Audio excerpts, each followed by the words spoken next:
Morning friends. हमने पिछली class में एंजाइम्स के बारे में पढ़ा। एंजाइम का एक टॉपिक बाकी रह गया, एंजाइमों का वर्गीकरण, जो अब हम देखेंगे। टॉपिक का नाम है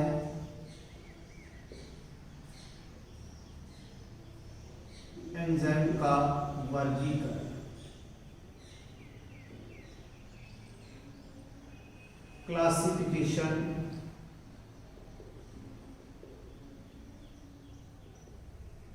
ऑफ एंजाइम। देखिए, एंजाइमों का वर्गीकरण, एक संस्था, उसका नाम आईयूपी है, पूरा नाम है इसका इंटरनेशनल यूनियन ऑफ बायोकेमिस्ट्री।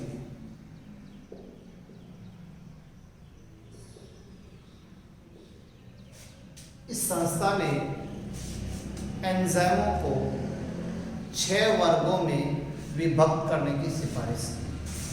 तो इसके अनुसार एंजाइमों को 6 वर्गों में विभाजित किया गया। सबसे पहला वर्ग लेते हैं हम लोग, ऑक्सीडो रिडक्टेज।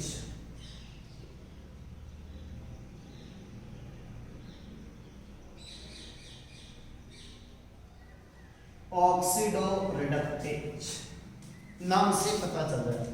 ऑक्सीडो का मतलब ऑक्सीकरण, रिडक्शन यानी अपचय, यानी इस समूह में उन एंजाइमों को रखा गया है जो ऑक्सीकरण और अपचयन दोनों करते हैं।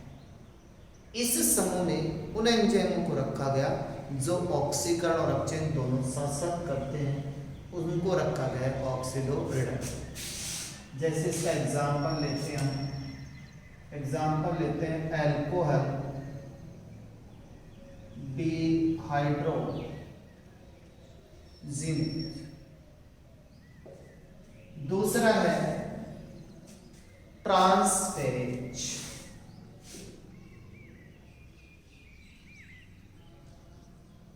ट्रांसफेरेज नाम से पता चल रहा है ट्रांसफर करने वाला, यानी इस वर्ग में उन एंजाइमों को रखा गया है जो एंजाइम एक यौगिक से किसी समूह को किसी दूसरे यौगिक में ट्रांसफर कर देता है। यानी एक कोई भी यौगिक है, उससे किसी एक समूह को, मूलक को निकाल करके किसी दूसरे यौगिक से अटैच करना, ट्रांसफेरेज। जैसे एमिनो एसिड का ट्रांसफर करने वाले जो एंजाइम हैं, उसके लिए अपन एग्जांपल ले सकते हैं ट्रांसएमिनेज।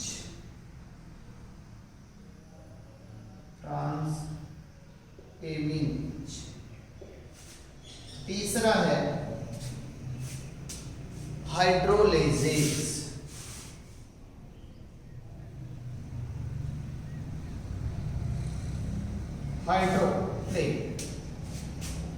इस वर्ग में उन एंजाइमों को रखा गया है जो जल का योग भी कर दें और जल का निष्कासन भी कर दें।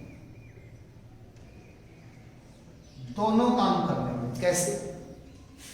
कोई बड़ा यौगिक है और उस बड़े यौगिक को छोटे यौगिकों में, छोटे अणु में तोड़ने के लिए जैसे जल का योग कर दिया जाता है। जैसे 2 छोटे छोटे हैं, उनको बड़े में बदल दिया जाता है।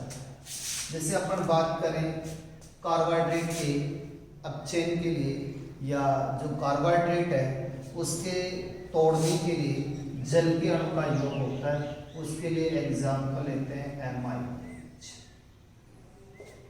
और जो छोटे छोटे, उसमें तो योग हुआ है, बड़े को छोटे में तोड़ने के लिए योग हुआ, जबकि 2 छोटे छोटे अणु हैं वो जल को यूज करके जो है बड़े यौगिक का निर्माण कर लेते हैं। उसके लिए एग्जाम्पल काम लेंगे फ्यूमरेज।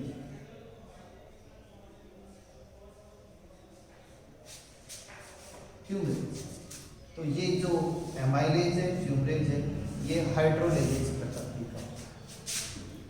चौथा है लाइजेजेज। लाइजेजेज का मतलब इस वर्ग में उन एंजाइमों को रखा गया है जो बिना जल अपघटन के सहसंयोजक बंध को तोड़ करके जो है किसी को पृथक करते हैं। इसमें जल अपघटन की आवश्यकता नहीं होती, जो सहसंयोजक बंध है उसको तोड़ करके क्या कर दे, पृथक कर दे। उन सबको जो है हाइड्रो इसमें लाइजेजेज वर्ग में रखा गया। एग्जाम्पल है एल्डोलेज। पांचवा है आइसोमरेज। आइसोमेरेज समानता। इस वर्ग में उन एंजाइमों को रखा गया है जो किसी भी यौगिक है, अणु है, उसकी इंटरनल स्ट्रक्चर में थोड़ा चेंज करके जो स्थितिज या फिर जो प्रकाशिक समावेशता को प्रदर्शित करते हैं उन सबको इसमें रखा गया। यानी इस वर्ग में उन एंजाइमों को रखा गया जो समावेशता को प्रदर्शित करते हैं। वो समावेशता को जो प्रदर्शित करते हैं वो सारे के सारे इसमें आते हैं। इसका एग्जाम्पल अपन ले सकते हैं phospho hexo isomerase. Phospho hexo isomerase. छठवा है लाइगेजेज। लाइगेजेज यानी जोड़ने वाला। ये क्या था, सहसंयोजक बंध को तोड़ करके निकालने वाला, और ये दो छोटे छोटे अणुओं को सहसंयोजक बंध से जोड़ने वाला जो एंजाइम होते हैं उन सबको लाइगेजेज इस वर्ग में रखा गया है। इसके लिए अपन एग्जाम्पल ले सकते हैं पायरुवेट कार्बोक्सिलेज। एग्जाम्पल ले सकते हैं कार्बोक्सिलेज।